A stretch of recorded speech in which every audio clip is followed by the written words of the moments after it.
Hey everybody, welcome back to another live show, and I apologize if I sound scratchy and my audio is not spot on. But what I want to do within this show, and again, before we proceed, this is not to create any sort of perceived fear. What my intentions are for this live show are to just talk about what's going on, and without having any politically fueled comments, just talk about if this then that type of scenarios. So let's break down what we've observed so far with the with the coronavirus, the COVID-19, whatever you want to call it. Let's talk about what we've observed so far, what we've done as individuals to help eliminate this virus, inoculate this virus, I guess we should say, and avoid any sort of political type conversation. So without further ado, one thing I want to say is that it's inevitable that this was something that was taken lightly. A lot of people, including myself, saw the warning signs, saw the emergence of this virus in Wuhan, China, and just kind of wrote it off as, well, that's a few isolated cases in a somewhat remote part of the world. This probably will not become an issue. Once the cases started to pop up globally, then it captured more people's attention, including my own. And not to be crazy about it, but it prompted me to say, okay, well, hypothetically, if I had to be quarantined for a certain number of days, what might I need? Obviously, a few things came up, toilet paper and cleaning products and that sort of thing. The things that didn't come up for me because I failed to properly prepare was things like hand sanitizer, face mask, and that sort of stuff. The reality is, though, and I want to go ahead and preface it with, I am not a medical doctor. Excuse me. And I hope it's not the COVID-19 that I've had, but I've had sore throat. They say one of the warning signs is that you get a sore throat and then it goes into your lungs and destroys your respiratory system. So I'm optimistic that I'm over the hump here, but with that being the case, to be safe and respect others, I've quarantined myself. So I'm locked up in my studio. Rob Matters, definitely, that is super important. I know there's a lot of different opinions about firearms and this sort of thing, but it is super important in my opinion. Not just the fact that they exist so that we can go out and hunt, but the fact that they exist so that we still have our freedoms. And that segues into the next thing. And again, none of this is politically fueled, but the hesitance that a lot of people have to want to quarantine. I mean, there's a difference between a self-quarantine. Self-quarantine means voluntary action. I don't feel well. For the benefit of others, I'm going to self-quarantine, meaning that I realize that I'm sick, but because I'm not a selfish individual, I'm going to help others by, Eddie says, more than likely allergies. And that's another thing that, this time of year with the spring, with things blooming, allergies can cause inflammation in one's throat. They can cause runny nose, which my nose can't touch your face, but I've been in quarantine for several days, so I feel confident I can. But yeah, it could be allergies. And again, though, it's one of those things where, you can look at it from the flip side and you could say, well, it could be allergies. And it could be the type person that they write off their symptoms as being allergies, and then they go to a crowded location and maybe they did have COVID-19 and now they've spread it to everybody. Think about this example, and this is something I've used, and again, not to, Rob says, also, can food last more than 5 years past the expiration date? I work at a grocery warehouse. We supply all kinds of stores. We have all kinds of food. What's up, Irish Guy? What's up, SoCal Seth? Got a lot of people tuning in. Again, this is a different type of live show. I just want to put all of our heads together and without flipping on the media, without flipping on the mainstream media or flipping on the mainstream social media news outlets. Let's just chat through this. So it doesn't have to be that difficult. And the way that I've explained COVID-19 coronavirus to others And I don't want to use the term dumbing it down, because that seems to imply that I feel that I'm more intelligent than others, and I don't want to come across that way. With that being the case, I will dumb this down, and I will say, okay, here's an example. So imagine this scenario, and you can insert whatever country, whatever state here. For the sake of this illustration, I'm going to use Washington, which is in the United States of America. And I'm also going to use Louisiana, which is also in the United States of America. So in this hypothetical scenario, someone traveled from China to see their family in Washington. And they weren't in Wuhan, but they did have a friend that had come to eat dinner with them in let's just say Bangkok. So they came over and had dinner with them in Bangkok. Well, that person that came from Wuhan, just because they had dinner with family in Bangkok, they brought the virus over. So now everybody in Bangkok had the virus. The family member then returns to the United States, goes to the state of Washington. They infect multiple people on the airplane, multiple people in the airport. When they arrive in Washington, they go to buy groceries before heading to their house. They infect people in the grocery store. They touch surfaces in the grocery store. They've left the coronavirus everywhere. Then they go to their house and they put their groceries up, but they don't realize they're infected. I mean, it's not like you look down and you see, it's not like you have a black light built into your eyes where you can see, oh, I've got coronavirus. No, there's no way to tell. And they probably weren't exhibiting any symptoms at that point in time. So they put all their food away in their pantry, didn't wipe it off. They didn't know they needed to wipe it off. They didn't know they were contaminated. Their family comes home. When their family comes home, it will, they come in and they grab a snack out of the pantry, and those food items that are in the pantry are now contaminated. So then their family becomes sick. Then that individual goes to see some friends, and they're watching TV or whatever, and they're eating potato chips out of a shared container. Everybody at that party becomes sick. People at the party, some of the people were from out of town, across the country, not knowing that they've been infected by COVID-19. They then hop on an airplane. Some of them hop in cars. They stop at gas stations to refuel. They touch the pump. Other people get infected that way. The people that are traveling home by way of air, they infect people in the airport. They infect people on the airplane. They infect people at their final destination. Those people then continue their work activities, their socialization activities. They infect other people. So I think this example, and this is what the media are all about. They're saying, oh, we've got X number of cases, and they, the health organizations and the media outlets, they put together these really pretty maps, and it's kind of like watching the weather. You turn it on, and it's like, okay, what's the weather report for today? Okay, we've got 5,000 cases. Oh, it may rain, it may not rain. They've kind of gamified the experience in a sadistic way. So the reality is that what we're seeing is only what's been reported, and there's tons of unreported cases. I mean, I may have coronavirus, but I'm not. Number one, I'm not going to go out and get tested, because if I don't have it, then I may become exposed to people that do have it. And even if I went out and they said, "Oh man, you've got coronavirus," your state statistics go up by +1. I don't want to be on that list. I really don't. And since there's currently no cure, I know there's some speculation that some of the malaria drugs may cure, or I don't know the medical terminology, but they may help.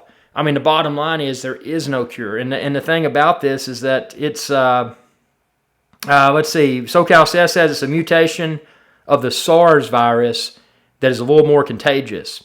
Rob says, somebody at work here said they have tanks on bridges in Louisiana. I'm not sure why and if it's even true. Eddie says, the virus is encased in a lipid, so that is why soap and water does a good job killing the virus on surfaces. SoCal Seth was just in Louisiana. Okay, no tanks. Yeah, I mean, this isn't about panic. This is, if you look at it from a common sense perspective, this virus easily spreads. And when I see people with a mask, and again, a mask probably assume it won't work, but if one is wearing a mask, it may better prevent people that are in close proximity, which you should be social distancing anyway, That's the new buzzword, social distancing. But if you're wearing a mask, it may better prevent you from, if you're a carrier of COVID-19, it may, and again, I'm not a doctor, it may better prevent you from spreading that virus to others. So, that's, you see all of these prepared people that, they wear the mask and they've got the jar of hand sanitizer, or maybe self-created hand sanitizer from something like Everclear, pure grain alcohol from a liquor store, whatever it may be. And they create the false illusion of being prepared, the false illusion of being able to survive this, what is without a doubt a pandemic now. I mean, that's not a media created term. This is a pandemic. And it's, Rob says, I meant to say Los Angeles, but then again, I doubt it's true. But that's where it's saying at my job, I work in East Los Angeles at a grocery warehouse. Yeah, I mean, the thing is here, the only thing that's going to rectify the issue is quarantine. And that, that brings up a lot of concerns. I know that a lot of y'all, including myself, you're not a fan of government control, because it's like, most often, and tell me a situation where this hasn't been the case. Most often, if government enforces something, or let's say they put a new law into effect, the chances of that law being thrown out in a few months or a few years is it's probably not going to happen. So the fear here that a lot of people have, and this is beyond the virus, the fear that a lot of people have is if the government is imposing a government-issued lockdown, a government-issued quarantine, that then the government owns its people. People don't have, they don't have freedom of choice anymore. And taking away citizens' rights is a very serious concern, and I agree with that. However, given the circumstances, and again, if this was all part of an elaborate, political agenda, maybe this was what was created to enable our rights to be taken away. So that's some people, they have that point of view, and I respect that. I don't want to turn this live show into a political rant. I just want to turn it into what can we do as like-minded individuals that are intelligent, that aren't manipulated by the media, that can see the difference between, I'm not going to use the common colors. I'm going to see the difference between green and orange. I mean, it's just a matter of, what do we do next, as not just as a country, but as a world. I mean, what do we do? And I just scratched my eye. And if I was in public or had been in public, I could have just, oh man, this is crazy. And I mean, it's going to be tough. And I mean, think about it. Think about going to the dentist or something. You go to the dentist, maybe you got a cavity, and would you rather go to the dentist and spend 20 minutes and get that cavity fixed, or would you rather go to the dentist and spend 12 hours to have that same cavity fixed? I mean, the reality is it's got to be fixed. And yes, it's going to hurt a little bit, but would you rather prolong the pain? And what's happening by people's, and some of it may be people's arrogance, they don't, they just, oh man, this is all political. I don't have anything to worry about. This is just a common cold. I mean, that's how some people feel, which is fine. The reality is, though, now, since this has become more prevalent, and again, when I say prevalent, I'm just basing the term prevalent off of the reported cases. There's a lot more than what's been reported. And the reality is that this is serious. Whether it was politically motivated or not, that at this point is irrelevant. It's serious, and the only way that this will be inoculated in an expedited fashion will be for people to quarantine. I mean, it's going to take quarantine, and I'm not a doctor, but whatever the life cycle of this virus may be, is it 14 days? Is it 2 months? I mean, I don't know. I'm not a doctor. I'm not a medical professional. But what I do know is that the focus upon test kits, I mean, yeah, that's fine and dandy, but who cares at this point if there's 1,000 cases or 100,000 cases. In my opinion, that's a moot point. If you're spending if you're investing all of your resources into test kits, you're investing into something that's not working to address the problem. The problem is being the continued spread of this virus. So if your priority is, oh, well, we're going to open up X number of test stations and we're going to throw this many resources being people's hours, resources being money, resources being test kits, you're going to throw all of this at the problem. You're going to throw all of this at the problem just to all you're doing is monitoring. Who cares if people come back positive or negative? All that you're doing is monitoring. You're not getting to the root cause. The root cause is that this virus spreads rapidly.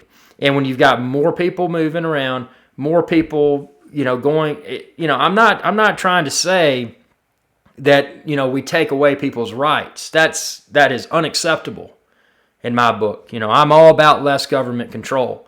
But what I'm saying is, I don't care what side of the fence everybody's on politically. To fix this, you got to look at the root cause.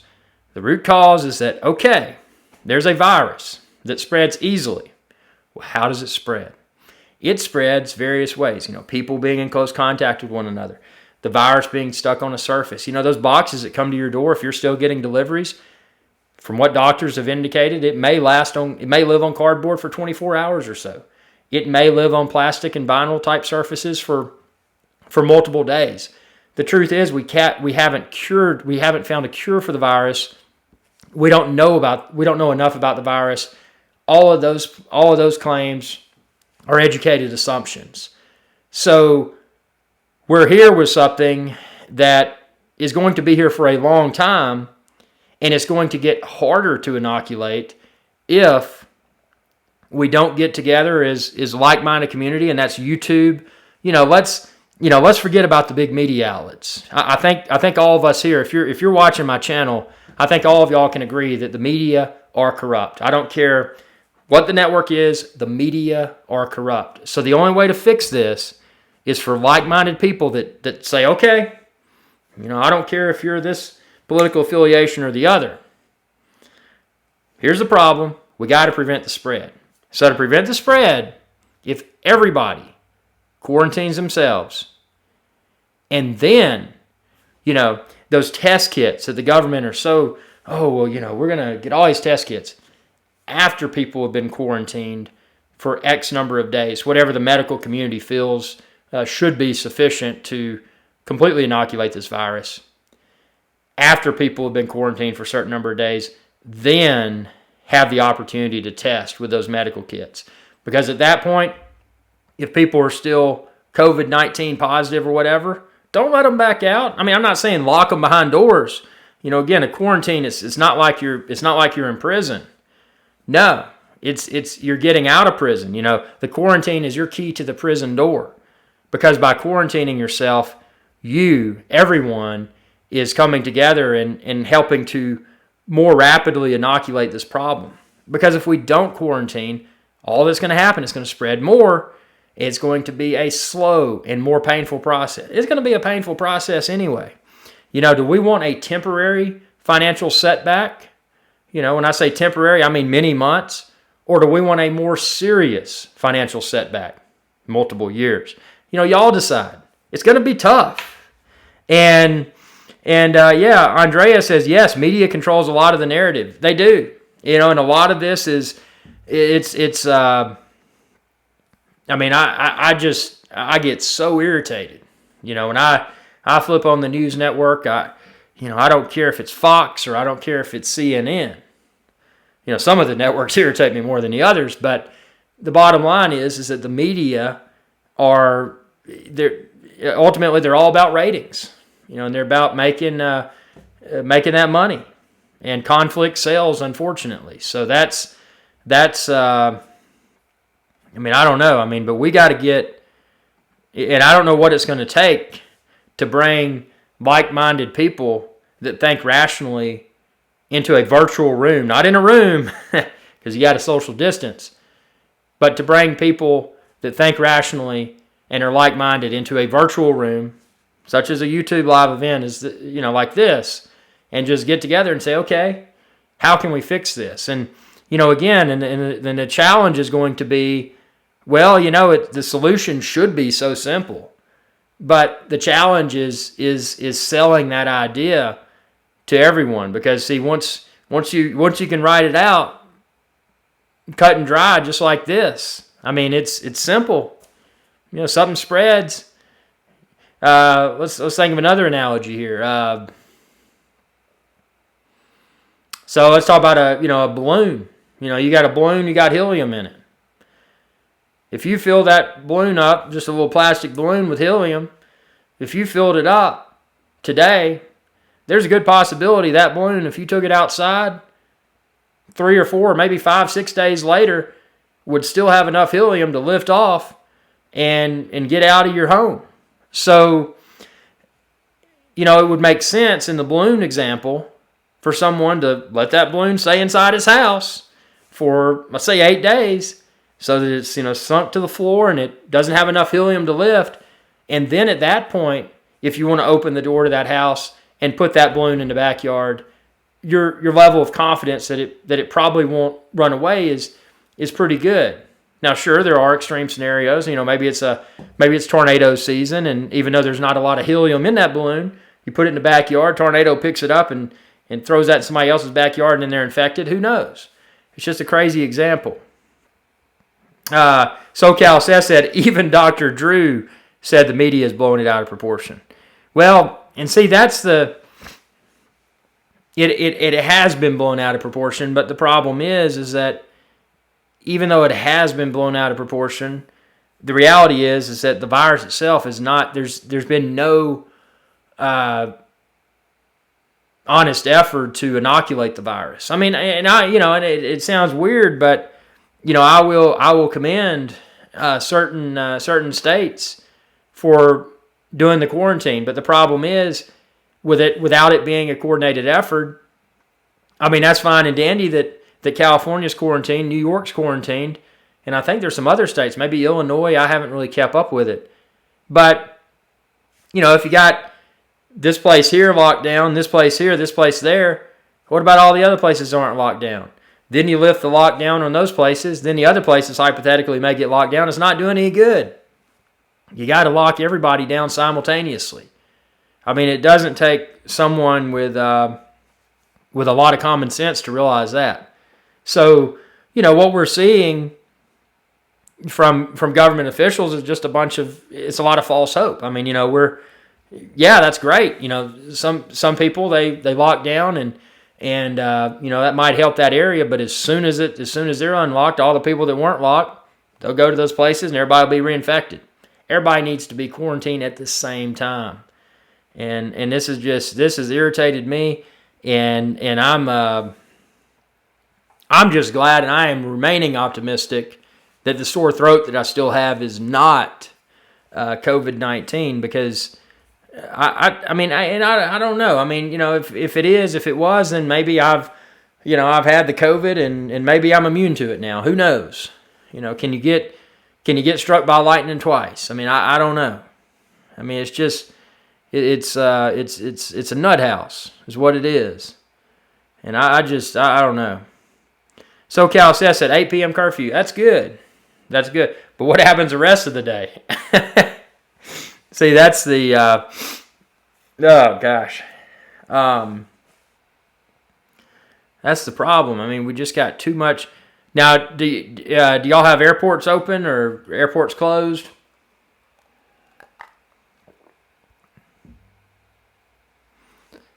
I think SoCal Seth is in Hawaii.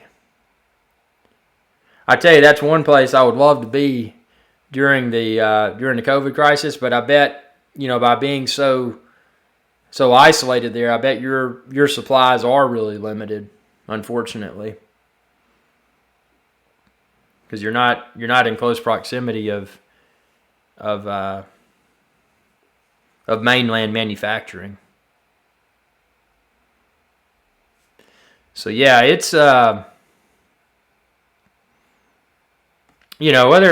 again, the severity of the virus, that's to be contested, because if you look at the metrics that have been released, if assuming those aren't false, the metrics that have been released, although it can be a fatal virus, the fatality rate, according to the metrics that have been released, assuming they're accurate, seems to suggest that it's likely not as deadly as some other flus that we've experienced in the past. So, but again, I still don't think it should be taken lightly, and I feel that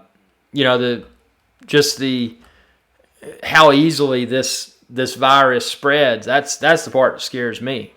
Rather. I mean, it's not like some other things where, I mean, if you had the ability to see a virus in the air, I almost guarantee you, when you walked into a room, if you had special vision where you could see a virus, that you would see this stuff all over the place. And that's what bothers me, and I'll admit I'm a germaphobe. Always have been, always will be. COVID-19, pre-COVID-19, I will never touch a door handle. I will always open a door handle with a tissue or a paper towel, because I just don't trust people. People are dirty, I mean, people are dirty, and I don't know. It's just, SoCal says not trusting the China metrics. I don't trust any of the metrics. And here's a thought for everyone, and I don't know if y'all have ever pondered this.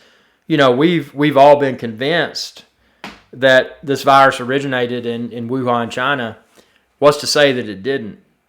I mean, there's, if you really want to think outside of the box and totally distrust media, which I do not trust the media at all. But you could you could paint some other pictures here too.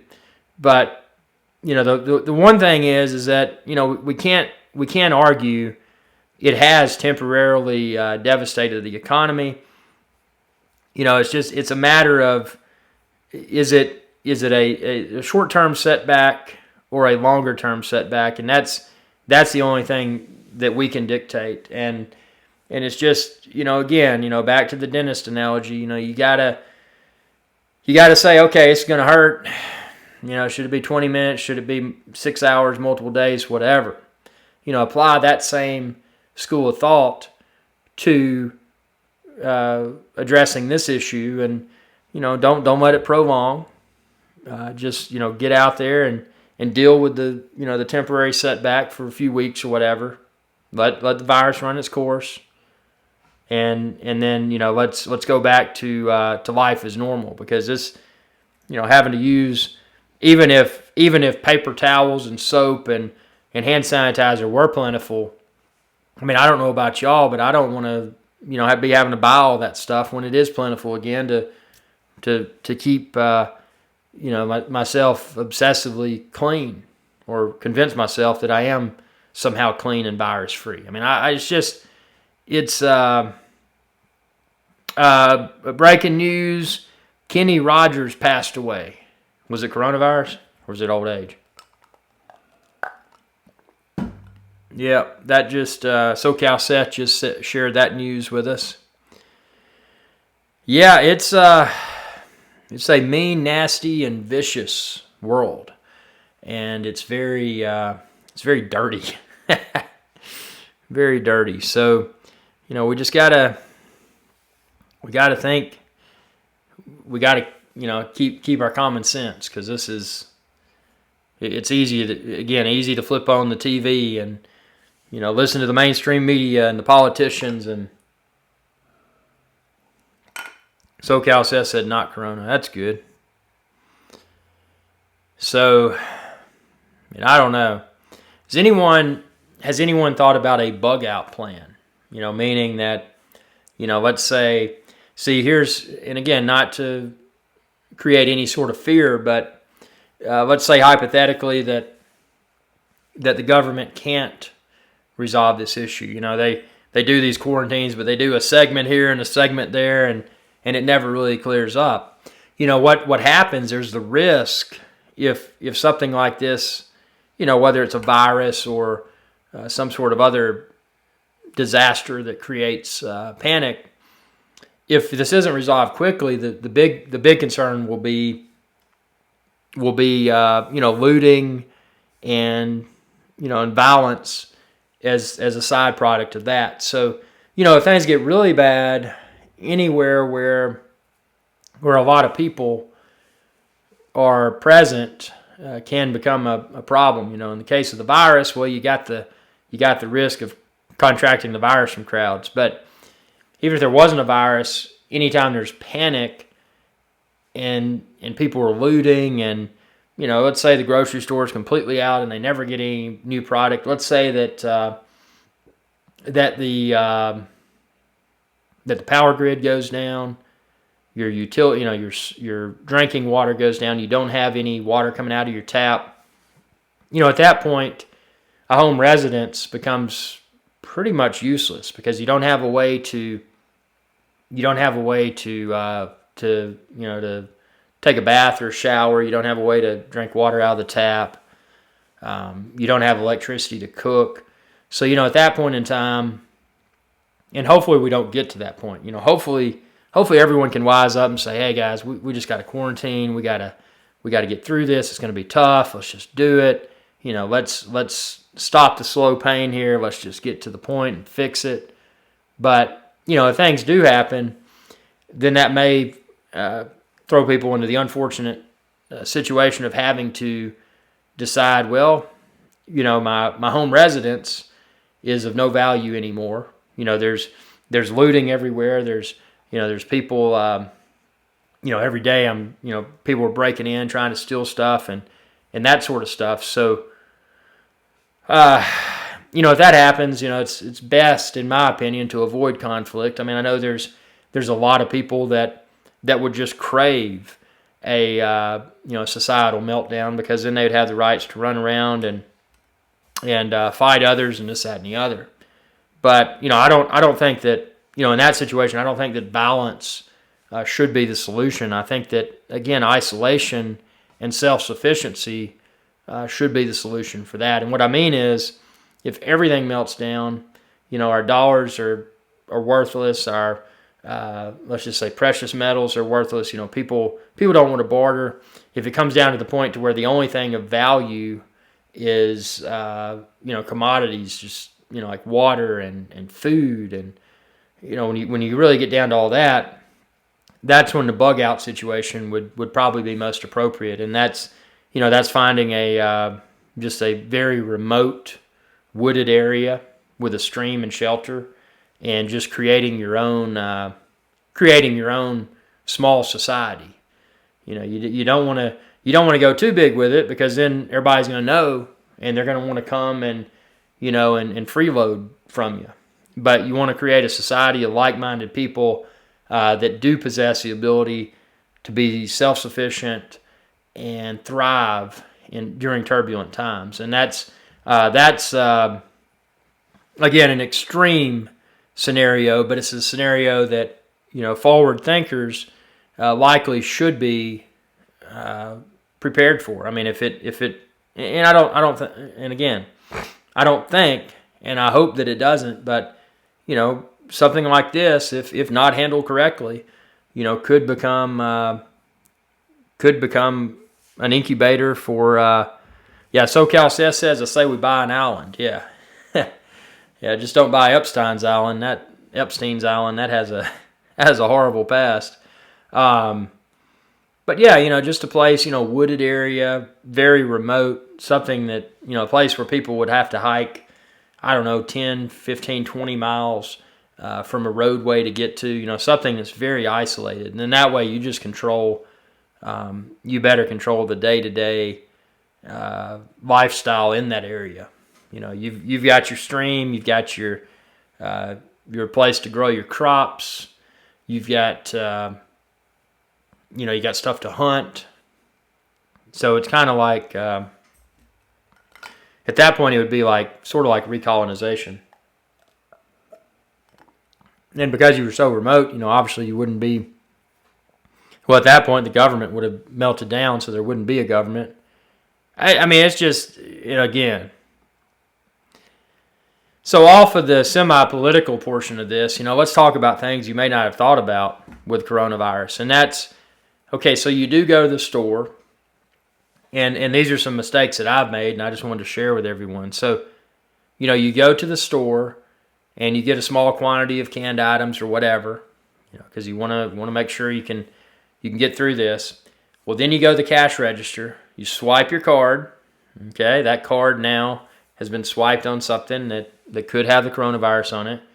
Then you've got to sign, so you pick up that pen that potentially thousands of people have held in their tainted fingers throughout the day. So now your fingers are contaminated. So now you got a contaminated credit card, which was in place back in your wallet. So your wallet's contaminated, and then your fingers are contaminated. Not to mention the shopping cart you were pushing around the entire time you were in the store. And then the bags, because they sat on the counter while they were being filled. So the bags are contaminated. The canned goods are contaminated because other people touched those canned goods while they were on the shelf before they put it back, decided they wanted something else. So when you go to that store anywhere outside of your quarantined area, you've got to think about all that. And then you're getting in your vehicle, so you're touching your steering wheel, you're touching your car keys, you're touching your your ignition, whether it's push button start or whatever. So all that's contaminated. You get back to your home residence, you're touching your door to go into your house. That's contaminated. Then you're bringing in all these contaminated groceries. Anything that sits on is contaminated.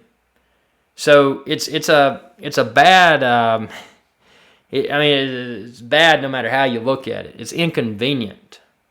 Just from a pure inconvenience factor. I mean, this is terrible because you got to think about all that, and if you don't, now you've spread it throughout your house and you brought it from the grocery store. So what I've done, and I'll be posting some videos about this, but I've established what I refer to as a staging area.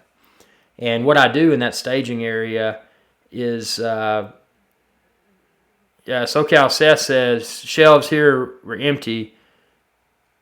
5 different stores before finding eggs. But yeah, I've got a staging area for canned goods, so I'll put all the canned goods there. Plastics and that sort of stuff may allow the coronavirus to live for multiple days. So I keep it isolated, and because I don't have a lot of Clorox wipes rather, I'm wiping them down with hot soap and water, but I'm letting them sit there for a few days before I touch them and relocate them to the pantry. And then that's just better. Whether it works or not, it's making me feel that it may better prevent the spread of coronavirus to other items in my pantry. So that's one step I do, and then obviously after that, I thoroughly wash my hands. I thoroughly scrub all the doorknobs, the car's steering wheel, the car's push button start, the credit card, the wallet, the keys, everything that I came in contact with. And that's and another thing, be sure to take your shoes off before you enter, because a lot of people have said, hey, the soles of your shoes, you may not think about it, but they're picking up, they're picking up the coronavirus too. And that's the thing that, is easy to, that would be easy to spread and not think, well, wow, I just had shoes on and I walked throughout my entire house. Now I've spread the coronavirus everywhere. See, I just touched my nose because my nose is running. I mean, this is chaotic. And again, I'm not trying to create fear here. I want to chat about this in common sense terms and talk about, things that, we may not have yet thought about. And it's very scary, but there's no reason to be afraid, because if you plan, there's two outcomes. You're either going to make it or you're not. So, it's not, there's no surprises here. But again, the only thing that surprised me is how slow they've been. These isolated lockdowns are not doing much.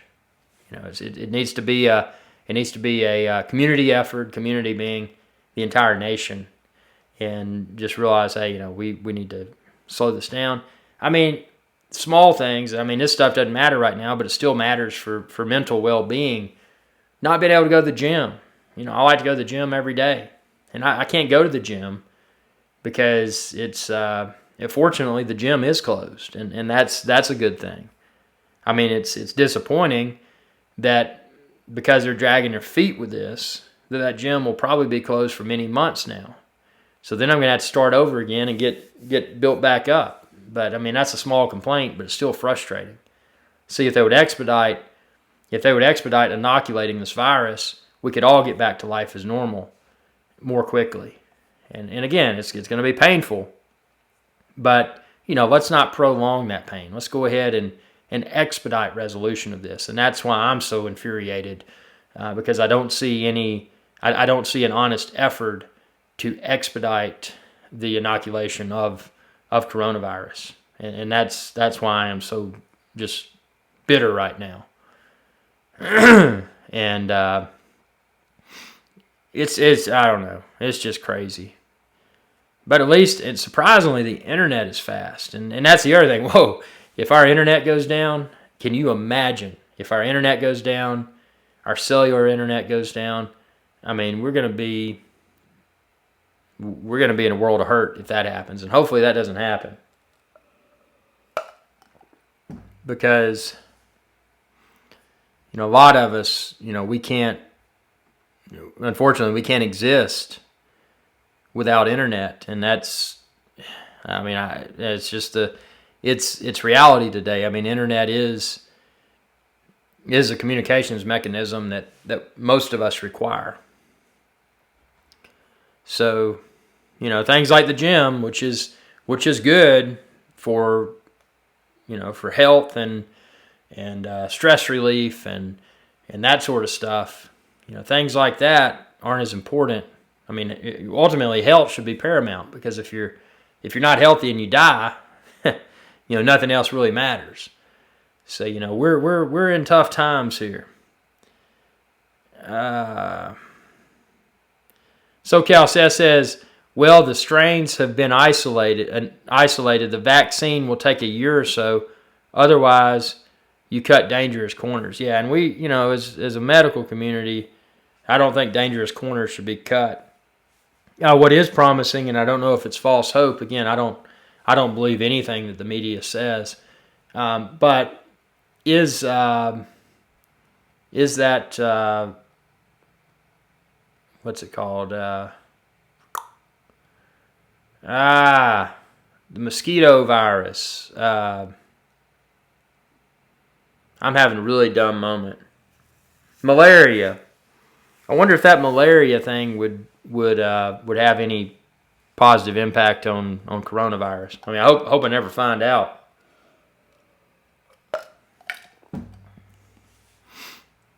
I mean, it's absolutely crazy. Totally crazy. I can wipe my nose on my arm because I'm going to go take a shower anyway. And I've been quarantined long enough to where I'm confident I shouldn't have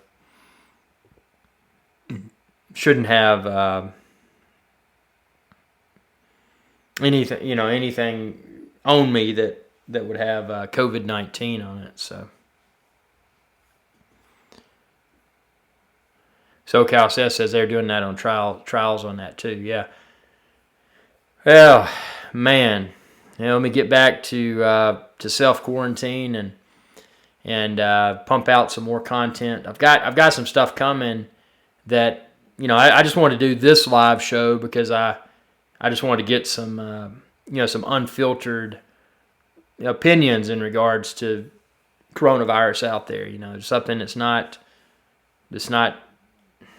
controlled by the media. So, excuse me. So I appreciate everyone tuning in. And again, I don't want to obsess over this, but as a YouTuber, it's important to make to make these opinions known. So thanks everyone for your viewership. Be sure to subscribe if you haven't already. And I already forgot to say super chat, but we could have done that. But I'm gonna get hopefully, hopefully I don't have the COVID-19. But if I do, I'm not going to get tested to find out. But I'm definitely not going to get around anybody and spread it if I do have COVID-19 or a standard flu. I don't want to make anyone sick. So thanks for the kind words, man. Hope I get hope I get feeling better too. And but it's life goes on here. We gotta get through this. So y'all have a good one. I'm gonna go ahead and let's see what I got to do here. I gotta go into my outro segment. And hey y'all, iRick Sky here. If you enjoyed this video, please be sure to subscribe, like, and share. It's viewers like you that enable my channel to continue to grow.